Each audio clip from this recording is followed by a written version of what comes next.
Han Wu wiped the grease from his hands and stepped back from the gravity generator. The massive machine hummed quietly now, its irregular vibrations finally smoothed out after 3 hours of careful work. Around him, the engine room of the mining vessel Harmony's Edge buzzed with the steady sounds of a ship running well. "Human Han Wu, is the gravity working properly now?" asked Rixtal as he entered the engine room. The insectoid captain stood nearly 8 feet tall, his 4 arms clicking nervously as he spoke. His compound eyes reflected the blue light from the control panels. "Yes, Captain. It should work fine for another 6 months," Han Wu replied in his quiet voice. He always spoke softly, never raising his tone even when the ship's systems failed at the worst possible moments. "I replaced the worn stabilizer and cleaned the quantum coils." Rixtal nodded, his mandibles clicking in what passed. "For approval among his species. Good work as always. The Keth mining rights expire in this sector next month, so we need everything working perfectly." Han Wu simply nodded and began cleaning his tools. He had learned long ago that most aliens preferred short conversations with humans. They found human small talk confusing and pointless. Better to just do the work and stay quiet. The ship shuddered slightly as they dropped out of hyperspace. Through the small viewport in the engine room, Han Wu could see the asteroid field they would be mining for the next few weeks. Thousands of rocks drifted slowly through space, each one potentially holding valuable metals and rare elements. "Shendara says we have good scanning results," Rixtal continued. "Rich deposits of iridium and platinum. Should be profitable."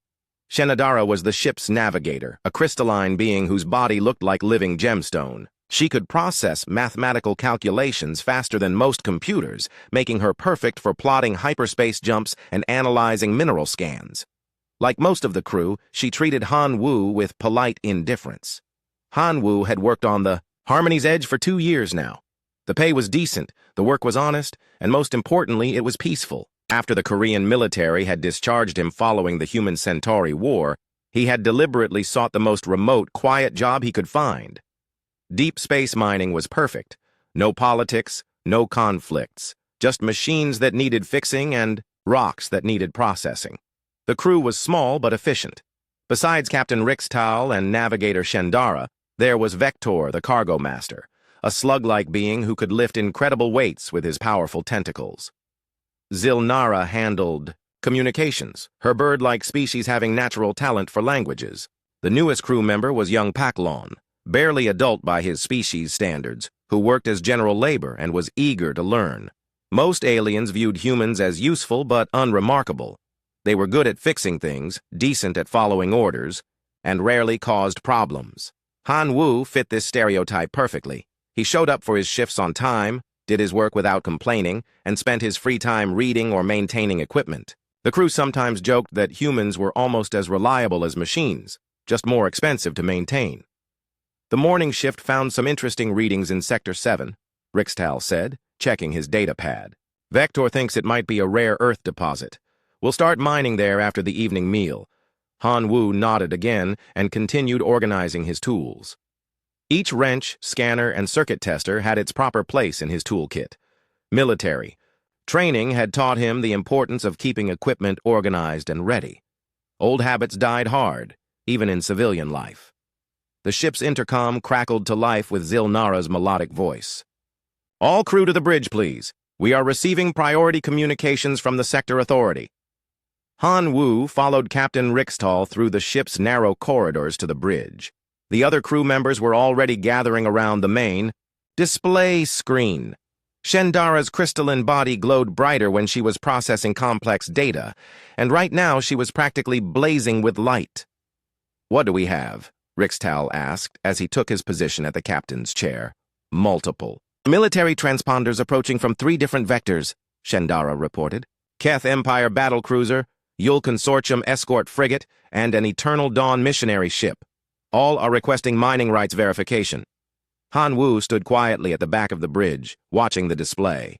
3 different alien factions, each with their own agenda, all converging on their peaceful mining operation. This was exactly the kind of situation he had hoped to avoid by coming to the Outer Rim. The Keth Empire was militaristic and aggressive, believing that strength gave them the right to take whatever they wanted. The Yule Consortium was focused on profit above all else, willing to make deals with anyone who could increase their wealth. The Eternal Dawn was a religious movement that sought to convert other species to their beliefs about cosmic harmony and divine purpose. "Display the sector map," Rixtal ordered. The main screen showed their current position relative to the 3 approaching ships. They were still several hours away, but the convergence was clearly intentional. This asteroid field was valuable, enough that all 3 factions wanted to claim it. "Our mining rights are valid for another 37 days, Vector said, his tentacles nervously coiling and uncoiling. "Sector Authority confirmed our permits last month. Permits don't matter much when 3 fleets are heading your way," young Paklon muttered. Zilnara's feathers ruffled with anxiety. "Should we contact Sector Authority for guidance?" Captain Rixtal considered their options. The Harmony's Edge was a civilian vessel with minimal defensive systems. Their only weapons were mining charges and cutting lasers, hardly enough to fight off military ships. Running was always an option, but that would mean abandoning a profitable mining claim. "We continue mining," Rixtal decided. "Our rights are legitimate. If they want to fight each other over this sector, they can do it after we finish our work." Han Wu said nothing, but he noticed how the captain's confidence seemed forced. Rixtal was a good mining captain, but he had no military experience. None of the crew did. They were civilians who had never seen real combat. The next few hours passed quietly as the crew returned to their duties. Han Wu worked on routine maintenance, checking systems and replacing worn components. The familiar work helped keep his mind off the approaching ships and the potential for conflict. During the evening meal, the crew discussed their situation with typical alien pragmatism. Vector calculated the financial loss if they abandoned the mining claim. Shendara analyzed possible escape routes if fighting broke out. Zilnara monitored communications from the approaching fleets. "Humans are lucky," Paklon commented as he struggled with his food synthesizer. "Your species never gets involved in these territorial disputes." "We just mind our own business," Han Wu replied quietly. "Exactly," Rixtal agreed. "Humans are smart enough to avoid unnecessary conflicts, very practical." The other crew members nodded in agreement. They had all heard stories about human behavior during the few wars their species had fought. Humans preferred negotiation and compromise over violence. When they did fight, it was usually defensive and limited in scope. Most aliens considered this a sign of wisdom rather than weakness. Han Wu finished his meal in silence and returned to the engine room. Through the viewport, he could see the lights of the approaching ships growing brighter against the star field. Soon they would arrive, and the peaceful mining operation would become something else entirely.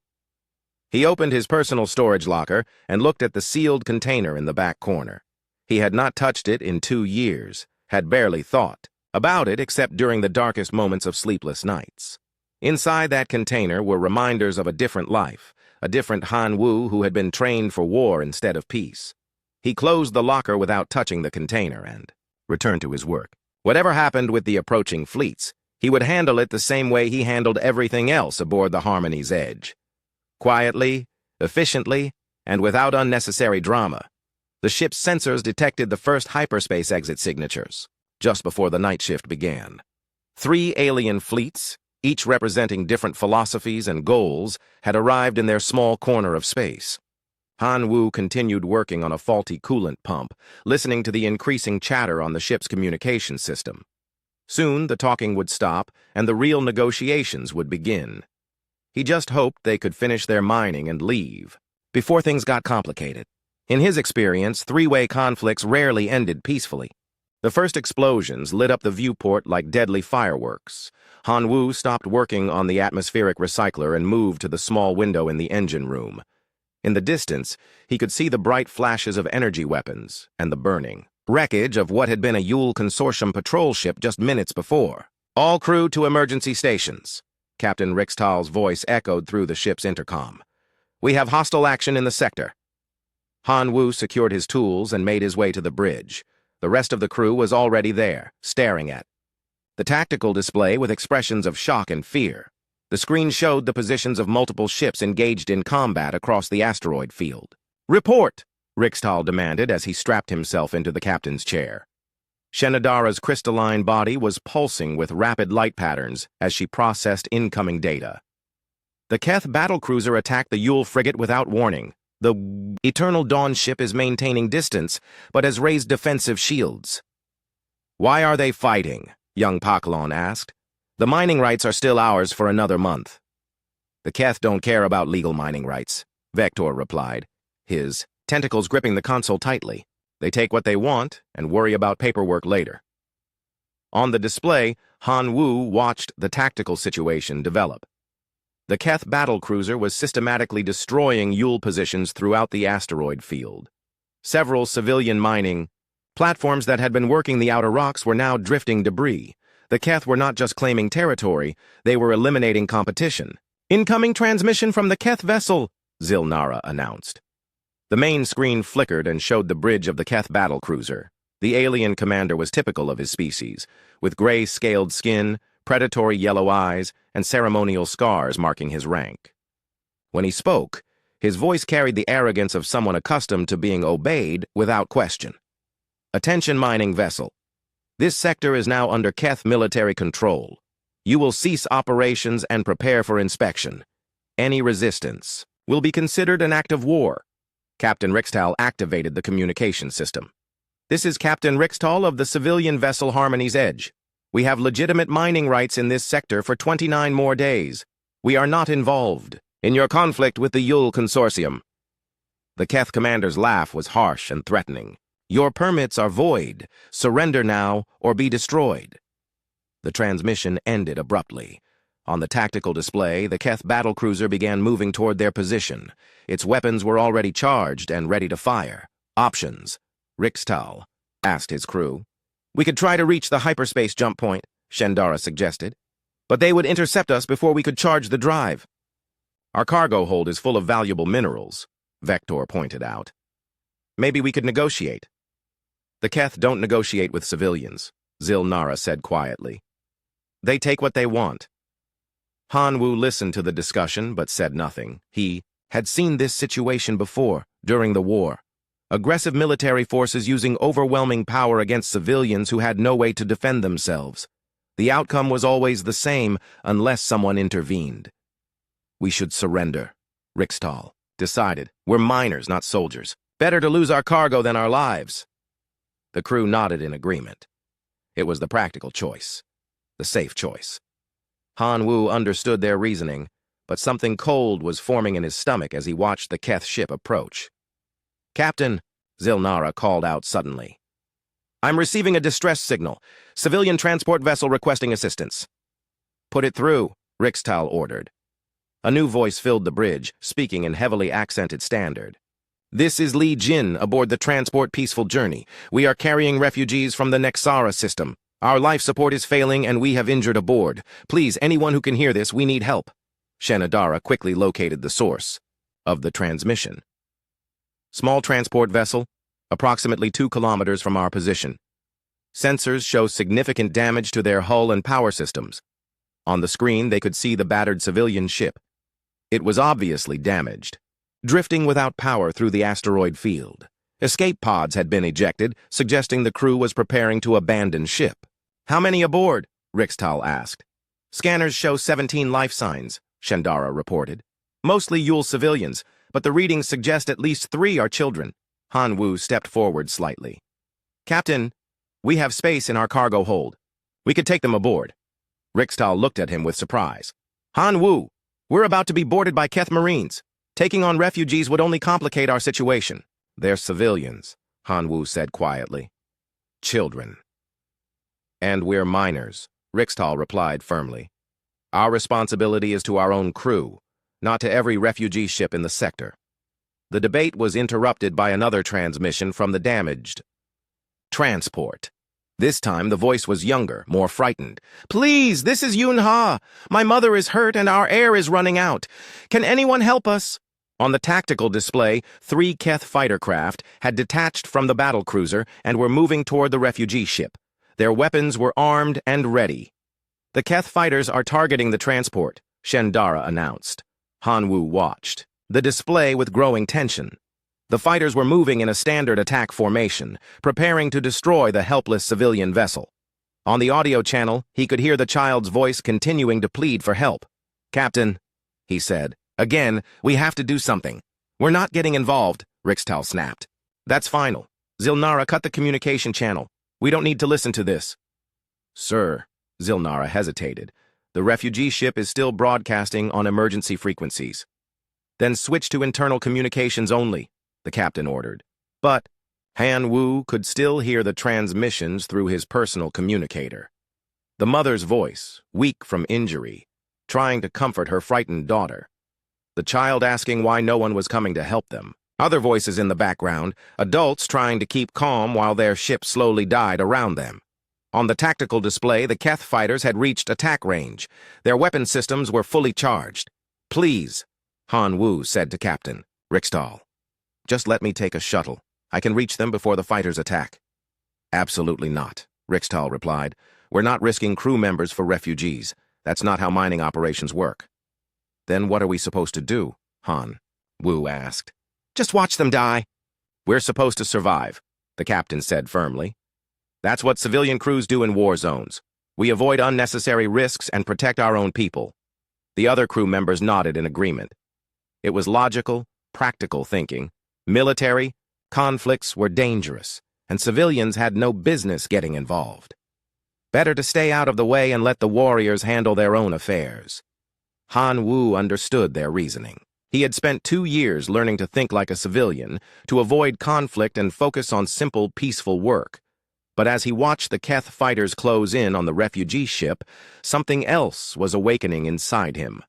The first energy blast lit up the transport's hull. The ship's emergency broadcasts became more frantic as systems failed throughout the vessel.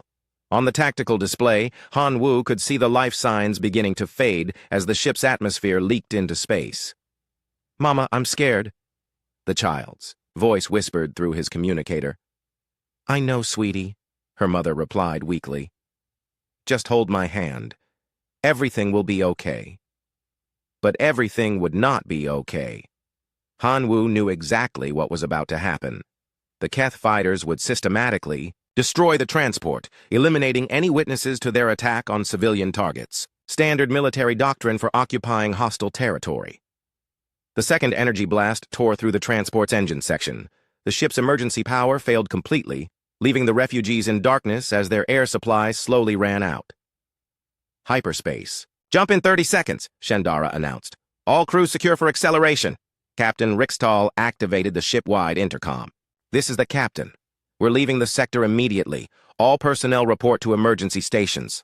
Han Wu looked around the bridge at his crewmates. They were all focused on their own survival, preparing for the jump to hyperspace that would take them safely away from the conflict. None of them were looking at the tactical display where 17 innocent people were about to die. The third energy blast destroyed the transport's communication array. The emergency transmissions cut off abruptly, leaving only silence where the child's frightened voice had been moments before. Han Wu closed his eyes and took a deep breath. When he opened them again, something fundamental had changed. The careful control he had maintained for 2 years was beginning to crack. "Jump in 10 seconds, Shendara counted down. On the display, the transport ship exploded in a brilliant flash of light. The Keth fighters moved away from the debris field, their mission complete. 17 civilian refugees, including children, had just been murdered while the crew of the Harmony's Edge prepared to run away. "Hyperspace jump initiated," Shendara announced. The stars shifted and stretched as the ship entered faster-than-light travel. Within seconds, they were light years away from the asteroid field, the Keth battle cruiser, and the expanding cloud of debris that had once been a refugee transport. Han Wu stood silently on the bridge as the crew began to relax. 3 days had passed since they escaped the asteroid field, but Han Wu could not stop thinking about the refugee transport. He worked on the ship's systems with his usual efficiency, but his crewmates began to notice small changes. His movements were more precise, his awareness sharper, and there was something different in his eyes when he thought no one was watching. The Harmony's Edge was traveling through hyperspace toward the Centauri trading stations when Zilnara received priority communications from Yule Space. Captain Rixtal called the crew to the bridge to hear the latest news reports. The situation in the Nexara system has deteriorated rapidly, the Yule News broadcaster announced. Keth forces have completed their occupation of Nexara Prime and begun systematic elimination of civilian populations. Early reports suggest millions of casualties. The main screen displayed footage from the planet's surface. Keth soldiers were herding groups of Yule civilians into large open areas. What happened next made even the experienced alien crew members turn away from the screen. The Keth High Command has issued a statement declaring Nexara Prime a military zone, the broadcaster continued. All civilian populations are being relocated to processing centers for security screening. Han Wu knew what those processing centers really were. He had seen similar facilities during the Human-Centauri War. The Keth were not relocating civilians. They were executing them in organized groups to eliminate potential resistance. "This is terrible," young Pakalon whispered. "Why would they kill civilians?" "Standard occupation doctrine," Vector replied grimly. "Remove local population, install military colonies, claim the resources." Captain Rixtal shook his head sadly. "Nothing we can do about it from here. These military conflicts are beyond civilian involvement." But the news reports continued. The next segment showed captured footage from Keth military broadcasts, apparently intended to intimidate other worlds that might consider resisting their expansion. The screen filled with images of families being separated. Children were pulled away from parents while Keth soldiers looked on with cold efficiency. An elderly Yule male was shot simply for moving too slowly. A young mother clutched her infant while soldiers debated whether to kill them immediately or send them to the processing centers. Han Wu gripped the edge of the console as he watched. These were not military targets or strategic objectives. These were innocent people being murdered for the crime of existing in territory the Keth wanted to claim. "The Galactic Council has issued a formal protest," the broadcaster continued. "But no military intervention is planned. Nexara Prime is considered outside the protection zones established by the previous treaties." "Typical Council response," Zilnara muttered. "Protests and paperwork while entire populations disappear." The final segment of the news report was the worst. It showed a group of children, no older than 8 or 9 in human years, being lined up against a wall while Keth soldiers prepared their weapons. The camera focused on their faces, showing the confusion and terror of young minds trying to understand why this was happening to them. Han Wu turned away from the screen, but he could still hear the sounds. The energy weapons charging, the brief cries, then silence. When he looked back, the children were gone and the Keth soldiers were already moving to the next group. "I need some air," he said quietly, leaving the bridge. Han Wu walked through the ship's corridors, trying to control the rage building inside him. He had spent 2 years learning to be peaceful, to avoid conflict, to think like a civilian. But civilians did not watch children being executed and continue with their normal routines. In his quarters, he sat on his narrow bunk and stared at the wall. The images from the news report played over and over in his mind. The frightened faces, the casual cruelty, the systematic destruction of innocent lives. It was exactly the kind of thing he had joined the military to prevent.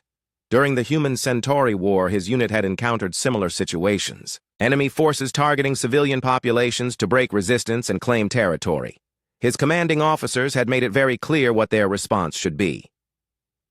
"When you see evil being done to innocent people," Colonel Park had told them during training, "you have 2 choices. You can look away and remain safe, or you can act and accept the consequences. Real soldiers choose to act." Han Wu had been a real soldier once. He had trained for years to be efficient, deadly, and absolutely committed to protecting those who could not protect themselves. That training was still there, buried under 2 years of civilian routines, but not forgotten. He opened his personal storage locker and looked at the sealed container in the back corner. Inside were the tools and equipment of his previous life. Military gear that he had sworn never to use again after the trauma of losing his entire unit in the final battle of the war. His hands trembled slightly as he broke the seals and opened the container.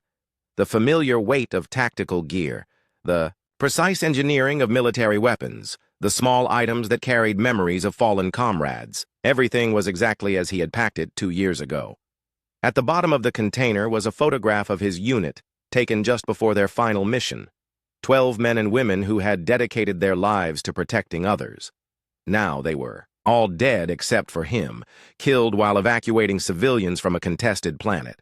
Han Wu picked up the photograph and studied the faces of his lost friends. Li Sung had been the demolitions expert, capable of precise destruction or careful construction depending on the mission requirements. Park Min had specialized in electronic warfare, able to turn enemy systems against themselves. Kim Soo had been their medic, saving lives even while under fire. All of them had died because they chose to act instead of looking away. They had given their lives to save civilians who would never know their names or remember their sacrifice. Han Wu had survived only because he had been unconscious from his injuries when the final attack came. After the war ended, he had convinced himself that their sacrifice meant he should choose peace over conflict. He had taken the most remote, quiet job he could find and tried to forget the skills that had cost him everything he cared about. But watching the news reports from Nexara Prime, he realized he had been wrong. His friends had not died so he could hide from evil. They had died because someone needed to stand up to it, and they had chosen to be those someones. Han Wu carefully removed each item from the container and laid them out on his bunk. The tactical vest still fit perfectly. The combat knife was still sharp enough to cut through ship's hull.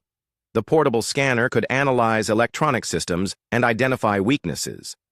His personal sidearm was a compact energy weapon designed for close combat in confined spaces. During the war, he had been required to qualify with it every month, achieving expert marksman status consistently. The weapon felt comfortable and familiar in his hands, but it was the small items that carried the most meaning. Dog tags with the names of his fallen unit members. A combat manual signed by Colonel Park before he was killed in action. A small medical kit that Kim Soo had given him during their last conversation. "If something happens to me," she had said, "promise me you'll keep helping people. Don't let my death be the end of your commitment to doing what's right." Han Wu had made that promise, then spent 2 years breaking it by hiding from conflict and avoiding responsibility. No more. He began putting on the tactical gear, muscle memory guiding his movements. The vest went on first, followed by the equipment belt with its array of tools and weapons. Each item had a specific purpose and location, creating a system of organized lethality that could be accessed instantly in combat situations. When he was fully equipped, Han Wu looked at himself in the small mirror mounted on his locker door. The mild-mannered maintenance engineer was gone, replaced by someone who moved with predatory grace and cold purpose. This was who he had been before the trauma, before the hiding, before the decision to run away from his responsibilities. A soft chime indicated someone was requesting entry to his quarters. Han Wu quickly threw a maintenance coverall over his tactical gear and opened the door. Young Pak Lon stood in the corridor, looking nervous and uncertain. "Han Wu, Captain Rixtal wants to know if you can check the environmental systems," Pak Lon said. "He thinks the recycling efficiency might be dropping." "I'll take care of it," Han Wu replied calmly. Pak Lon nodded and started to leave, then stopped and looked back. "Are you okay? You seem different since we watched the news reports." "I'm fine," Han Wu said. "Just thinking about some things." After Pak Lon left, Han Wu removed the coverall and finished his preparations. He accessed the ship's computer system and began reviewing technical specifications for Keth military vessels. The battle cruiser they had encountered was a standard design, well-armed but with predictable weaknesses. More importantly, he studied the tactical situation in the Nexara system. The Keth occupation force was concentrated on the planet's surface, leaving their supply lines and support vessels vulnerable to attack. A single operative with proper training and equipment could cause significant disruption. Han Wu made his decision. The crew of the Harmony's Edge would not help him, and he could not ask them to risk their lives for his mission. But he did not need their permission to do what was necessary. He began planning his approach. Han Wu disabled the shuttle bay security systems with the same methodical precision he used for routine maintenance. The difference was that now he was working with military efficiency, every movement calculated to achieve maximum effect with minimum wasted effort. The shuttle he selected was designed for extended mining operations, with extra fuel tanks and cargo space that would serve his mission well. He spent an hour modifying the engines for silent running and installing additional shielding to reduce sensor signatures. From the ship's supply lockers, he took mining charges, cutting tools, and fabrication materials. To any observer, it would look like standard mining equipment. In his hands, they would become instruments of precise destruction. Captain Rickstall and the crew discovered his departure when the shuttle bay alarms activated. By then, Han Wu was already several light minutes away, his modified shuttle invisible to their sensors. Han Wu, respond immediately, Rickstall's voice crackled over the communication system. Return to the ship at once. Han Wu activated his transmitter one final time. Captain, I've left a message explaining my actions. Take care of the crew. This is something I have to do. He cut the communication link and engaged the shuttle's hyperspace drive. Behind him, the Harmony's edge continued toward the safety of Centauri space. Ahead lay the Nexara system and the Keth occupation force. The journey took 18 hours. Han Wu used the time to finalize his operational plan and prepare his equipment. The shuttle's fabrication unit allowed him to create specialized tools and modify his weapons for the specific challenges he would face. When he dropped out of hyperspace at the edge of the Nexara system, the tactical situation was exactly as he had expected. The Keth had established a standard occupation pattern with orbital platforms controlling space traffic and ground bases managing the civilian population. Han Wu's first target was a communication relay on Nexara's smaller moon. The station was lightly defended, staffed by technicians rather than combat troops. More importantly, its destruction would disrupt Keth coordination throughout the system. He approached the relay station using a mining asteroid as cover, his shuttle's signature, masked by the rock's natural emissions. The station's sensors detected nothing unusual as he maneuvered into position. The cutting tools he had taken from the ship could slice through station hull like it was paper. Han Wu attached shaped charges to critical support structures, calculating the exact placement needed to cause maximum damage with minimum resources. The explosion that destroyed the relay station lit up the moon's surface like a small sun. Emergency systems triggered throughout the Keth fleet as their primary communication network went offline. That was when Han Wu transmitted his message on all frequencies, speaking in perfect Keth military dialect. This is Han Wu of Earth. You have murdered innocent civilians, including children. I am here to balance the scales. The response was immediate and predictable. Every Keth vessel in the system began searching for the source of the transmission. They found only empty space and the cooling wreckage of their communication station. Han Wu was already moving to his next target, a supply convoy traveling between the orbital platforms and the surface bases, carrying ammunition and equipment for the ground forces. 3 cargo vessels escorted by a single patrol ship. The patrol ship never detected his approach. Han Wu used mining charges placed on their hull during a brief EVA to disable their engines and weapons systems. The cargo vessels, staffed by civilian contractors, surrendered immediately when he demanded they abandon ship. Before destroying the convoy, Han Wu transmitted their personnel logs to Galactic Council frequencies. The lists contained detailed records of the civilian executions, complete with names, ages, and locations. Evidence that could be used for war crimes prosecutions if anyone had the will to pursue them. The convoy's destruction sent shockwaves through the Keth command structure. 2 major facilities destroyed in a single day by an unknown attacker. Their fleet commanders began implementing enhanced security protocols and expanding patrol patterns. But Han Wu had spent years studying asymmetric warfare. Every response they made created new vulnerabilities for him to exploit. Increased patrols meant fewer ships guarding fixed installations. Enhanced security protocols meant predictable patrol routes and communication schedules. Over the next 3 days, he struck 6 more targets. A fuel depot orbiting the system's gas giant, destroyed by placing mining charges in its storage tanks. A troop transport carrying reinforcements to the planet's surface, disabled and left drifting in space. An orbital manufacturing platform, reduced to scrap metal by carefully placed explosives. Each attack was different, using the Keth's own systems and procedures against them. Han Wu had learned their operational patterns during the war, knew how their military mind worked. They were efficient and disciplined, but they thought in terms of conventional force-on-force engagement. A single operative working alone was outside their tactical framework. They increased security around major installations, but could not guard everything. They expanded patrol coverage, but created gaps in their defensive perimeter. They improved communication protocols, but made their command structure more predictable. The Keth fleet commander, Velthok, became obsessed with capturing what his subordinates were calling the Ghost Warrior. Intelligence reports described impossible attacks by someone who seemed to anticipate their every move. "How is one individual causing this much damage?" Velthok demanded during a command briefing. "We have an entire battle fleet.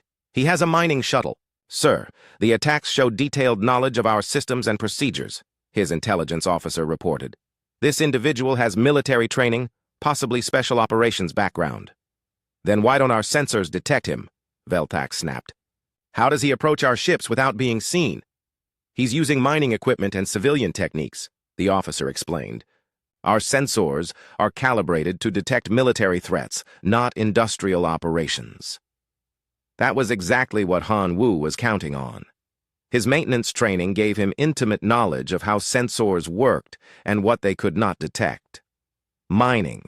Charges had the same explosive power as military weapons, but different chemical signatures. Cutting tools could penetrate ship hulls as effectively as combat equipment. Most importantly, the Keth were looking for a military threat using military tactics. They expected direct assault, fleet engagement, and conventional warfare. Han Wu gave them precision strikes, careful sabotage, and psychological pressure. His next target was the command ship itself. Velthak's flagship was heavily defended and surrounded by escort vessels, but it also had to maintain communication with ground forces and orbital platforms. That meant regular shuttle traffic and scheduled supply runs. Han Wu approached during a shift change, his shuttle disguised as a routine maintenance vessel. The flagship's sensors registered him as an authorized service craft carrying routine supplies. He docked at a secondary airlock normally used for cargo transfers. Inside the ship, he moved through maintenance corridors and service tunnels. His knowledge of ship systems let him navigate without using the main passages where he might encounter crew members. The flagship was a standard Keth design, similar to vessels he had studied during the war. Han Wu placed charges throughout the ship's critical systems. Not enough to destroy the massive vessel, but sufficient to cripple its engines, weapons, and life support. He also planted listening devices that would let him monitor Keth communications even after he left. The charges were set on a timer that would give him time to escape, but as he made his way back to the shuttle, Han Wu encountered a group of Keth Marines conducting a security patrol.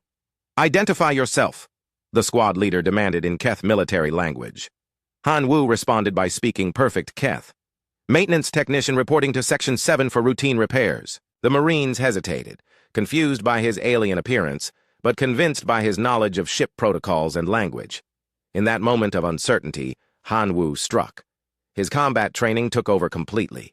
Years of muscle memory and tactical conditioning guided his movements as he disabled the entire patrol in less than 30 seconds. The Marines never had time to raise an alarm or draw their weapons. Han Wu reached his shuttle just as the timer charges began detonating throughout the flagship. Emergency alarms sounded as critical systems failed across the massive vessel. He launched immediately, using the confusion to escape before the escort vessels could react. Behind him, the flagship's engines died and its weapon systems went offline. The mighty vessel that had terrorized civilian populations was now drifting helplessly through space, dependent on other ships for basic life support. As Han Wu accelerated away from the crippled flagship, he transmitted one final message to Commander Velthok. "You wanted to see what happens when you wake a sleeping human. This is what happens. Every civilian you murdered had a name, had a family, had a right to live. Remember that as your ship dies around you." The Keth fleet was in chaos. Their command ship was crippled. Their supply lines were disrupted, and their forces were scattered across the system searching for an enemy they could not find. Ground operations on Nexera Prime had slowed to a halt as resources were diverted to deal with the mysterious. News of Han Wu's campaign spread across the galaxy faster than hyperspace communications. Within days, every major media network was reporting on the impossible story of a single human who had crippled an entire Keth battle fleet.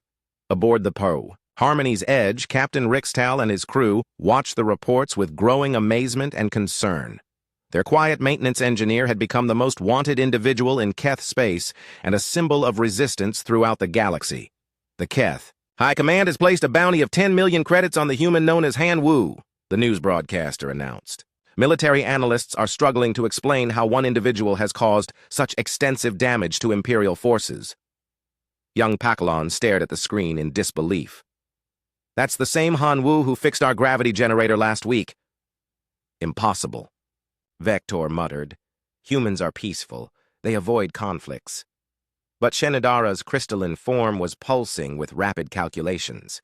The tactical analysis matches advanced military training, special operations level expertise. Captain Rixtal was beginning to understand that everything he thought he knew about humans was wrong. He was a soldier.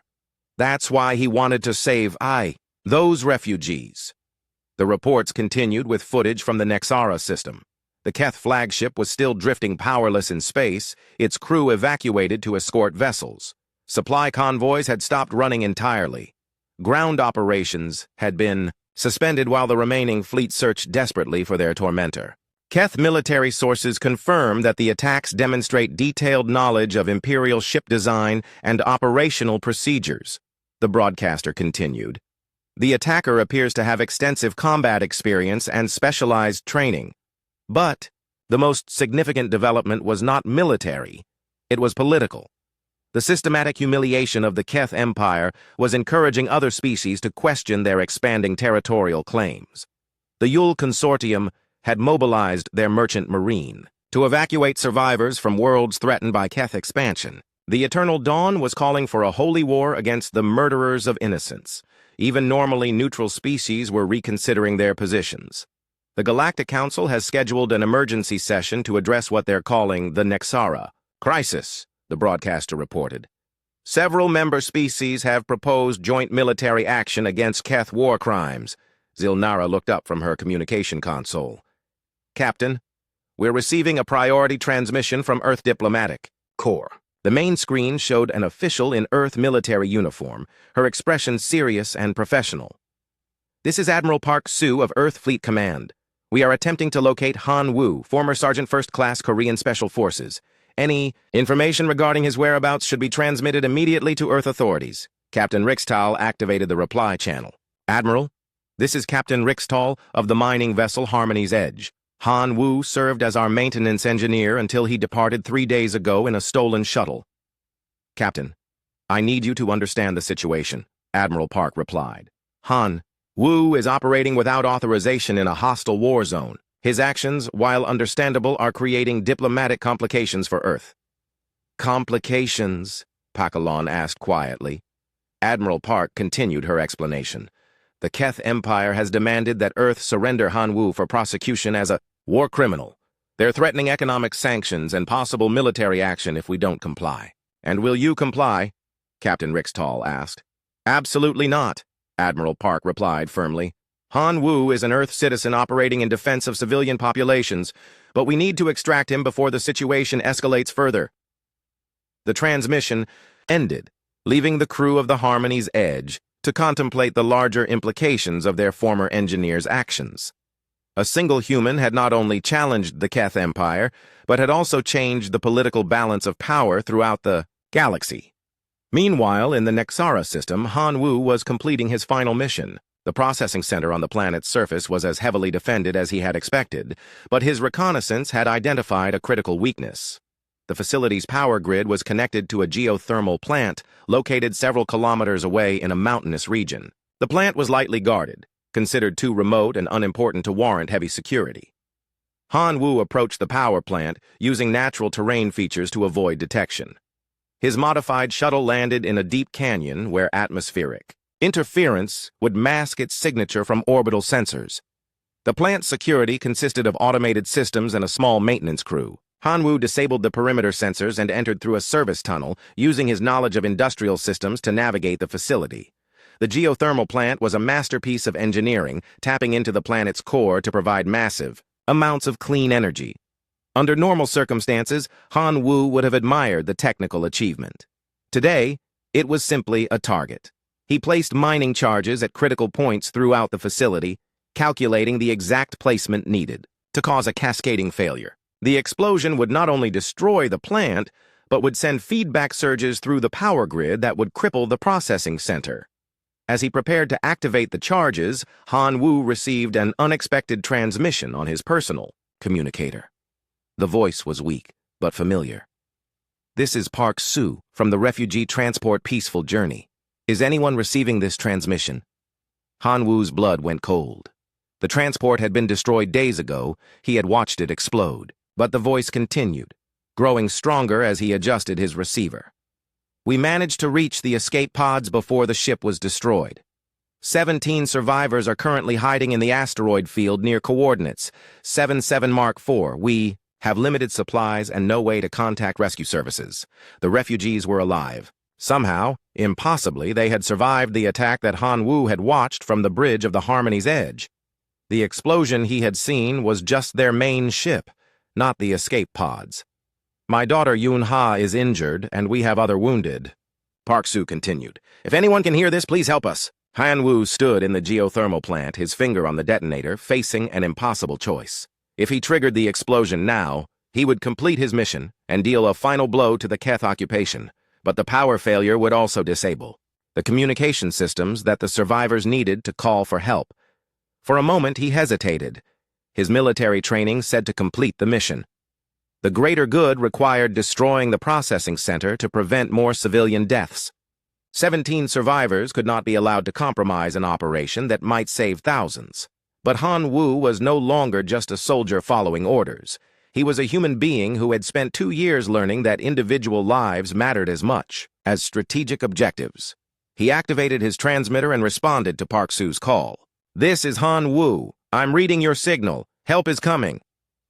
Instead of triggering the charges immediately, Han Wu sent a detailed message to the Galactic Council, Earth Fleet, and every major news network in the galaxy. The message contained precise coordinates for the processing center, structural analysis of its defenses, and recommended assault plans for a proper military rescue operation.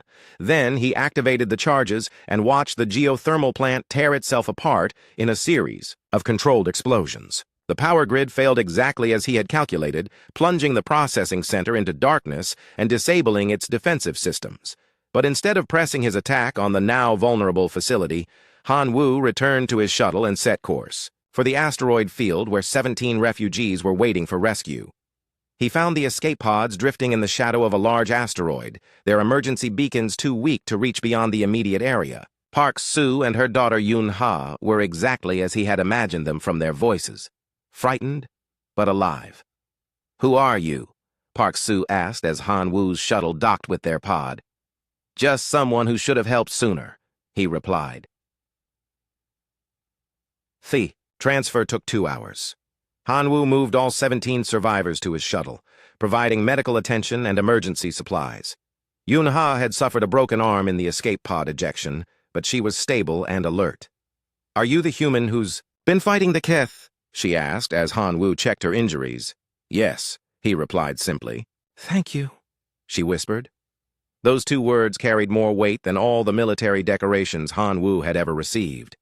By the time he delivered the refugees to a Yule rescue ship that had responded to Galactic Council alerts, the situation in the Nexara system had changed completely.